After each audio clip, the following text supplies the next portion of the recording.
दोस्तों, हमें अपने जीवन में कितने ही ऐसे अवसर मिलते हैं, लेकिन हमारे आलस्य की वजह से वह अवसर हाथ से निकल जाता है और हम जिंदगी भर यह सोचते रहते हैं कि हमें अवसर नहीं मिला, लेकिन वह अवसर हमने खुद ही गंवाया होता है। ऐसी ही एक कहानी है। एक आश्रम में एक गुरु अपने शिष्य को पढ़ाने का काम करते थे। अपने सभी शिष्यों से वो बहुत प्यार करते थे। सभी शिष्य मेहनती, ईमानदार और अपने गुरु की आज्ञा का पालन करते थे। गुरु का एकमात्र लक्ष्य ये था कि वे अपने शिष्यों को हर प्रकार की शिक्षा देकर उन्हें सर्वगुण संपन्न बनाया जाए। इसीलिए वे अपने शिष्यों की कभी कभी परीक्षा भी लेते थे। उनके सभी शिष्यों में एक बहुत मेहनती, ईमानदार तथा बहुत ही सीधा साधा शिष्य था, परंतु वह बहुत आलसी था। इसी आलसीपन के कारण वह बिना मेहनत किए धन संपत्ति पाने की इच्छा रखता था। उसकी इच्छा ये थी कि बिना परिश्रम किए उसे कुछ भी मिल जाए। उसकी यही बात गुरु को अच्छी नहीं लगती थी। गुरु दिन रात उसे शिष्य के बारे में सोचते थे। तब उन्होंने उसे अलग तरह से सुधारने का निश्चय किया। एक दिन उन्होंने उसे बुलाया और कहा, देख, मैं कल सुबह एक गांव जा रहा हूं और शाम को सूरज ढलने तक आ जाऊंगा। यह बात मैं तुम्हें इसलिए बता रहा हूं क्योंकि तुम मेरे सबसे प्यारे शिष्य हो। अब असली बात सुनो। मैं तुम्हें एक पत्थर देके जाऊंगा जो सिर्फ पत्थर नहीं, वह पारस पत्थर है। उस पत्थर को किसी भी लोहे को लगा दोगे, वह सोना बन जाएगा। वह पत्थर मैं जाने से पहले तुम्हें देकर जाऊंगा।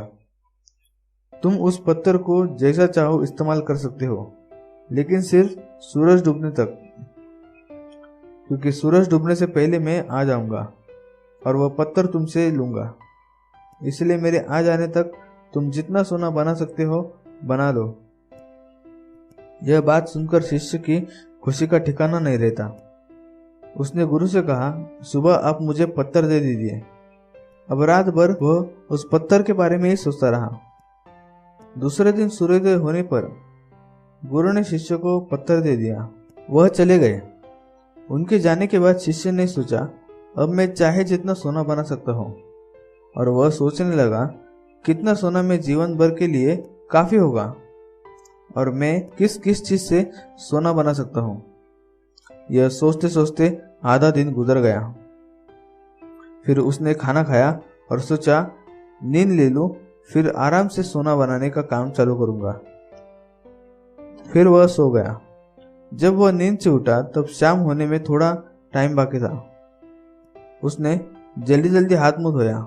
वह बाजार की तरफ निकल पड़ा, क्योंकि सोना बनाने के लिए वह बहुत सारी लोखंड की छड़ें लाना चाहता था। जल्दी जल्दी तैयार होकर वह बाजार की तरफ निकला, लेकिन ये क्या, रास्ते में उसे गुरु मिल गए। उसने गुरु से बहुत प्रार्थना की कि आज के दिन उस पत्थर को अपने पास रखने दो, लेकिन गुरु ने उसकी एक न सुनी और वह पत्थर शिष्य से ले लिया। अब उसे पछतावा हो रहा था कि उसने कितना बड़ा मौका गंवा दिया। तब गुरु ने उसे समझाया, तुम्हारे आलस्य की वजह से तुमने इतना बड़ा अवसर हाथ से गंवा दिया। तुम में बहुत सारे अच्छे गुण हैं, लेकिन आलस्य एक ऐसा गुण है जो तुम्हारे सारे किए कराए पर पानी फेर सकता है और तुम्हारे अच्छे गुणों को नष्ट कर सकता है। इसलिए आलस्य छोड़ दो। शिष्य ने गुरु की बात मान ली और अपना आलस्य छोड़ने का निश्चय किया। फिर उसने अपने गुरु से पारस पत्थर का नाम नहीं लिया, क्योंकि आलस्य छोड़ने के बाद वह खुद ही एक पारस बन गया था। हमारे हाथ में कभी कभी बड़े बड़े अवसर आते हैं जिनसे हमारा बहुत फायदा हो सकता है या बहुत पैसा हमें मिल सकता है, लेकिन हमारे आलसीपन की वजह से हम कई ऐसे मौके गंवा देते हैं। जब कभी जिंदगी में ऐसे मौके आते हैं कि उनसे हमें बहुत बड़ा लाभ हो सकता है, लेकिन उसी वक्त प्रकृति हमें जानबूझकर आलसी बनाना चाहती है, क्योंकि हम उस मौके का लाभ नहीं उठा सके। लेकिन दोस्तों, ऐसे मौके आने पर चुस्त और तंदुरुस्त बनकर उस मौके का लाभ उठाओ, उसमें तुम्हारा फायदा ही फायदा होगा। धन्यवाद।